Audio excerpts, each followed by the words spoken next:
म्हणजे ताप हा कुठल्याच प्रकारे आला नाही आजपर्यंत. नाही तर आमचं दरवेळेस ताप यायचं जनावर. मिल्क चार्जर वापरल्यापासून आपल्याला हे प्रमाण कमी आम्हाला इंजेक्शनच नाही आजपर्यंत मग गाईला आणलेलं. इंजेक्शनच नाही डॉक्टर बोलवले नाही.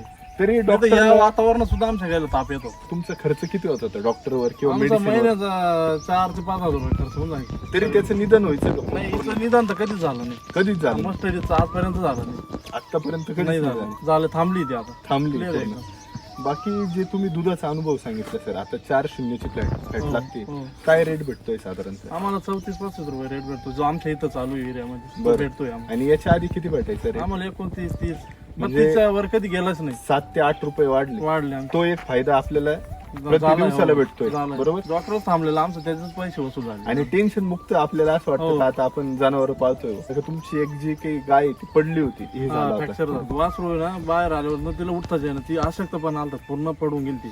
बरं. 12 घंटे एका जागेवर पडेल. तर नंतर आम्ही हे चालू केलं ना, हा. तिला तशी एनर्जी येण्यात. पण दुधाला आजपर्यंत कमी नाही झाली एवढी आजारी असून. दूध तिचं जे कंटिन्यू आहे तिथं वाढत चाललंय परत. आता 9 लिटर वर. पहिलं 2.5 वर्षाची कारोड गाभण. आता तब्येत बी झाली नाही तर फार अशी म्हणजे अशक्त हो, झाली, अशक्त जाम झाली. चालता येत नव्हतं.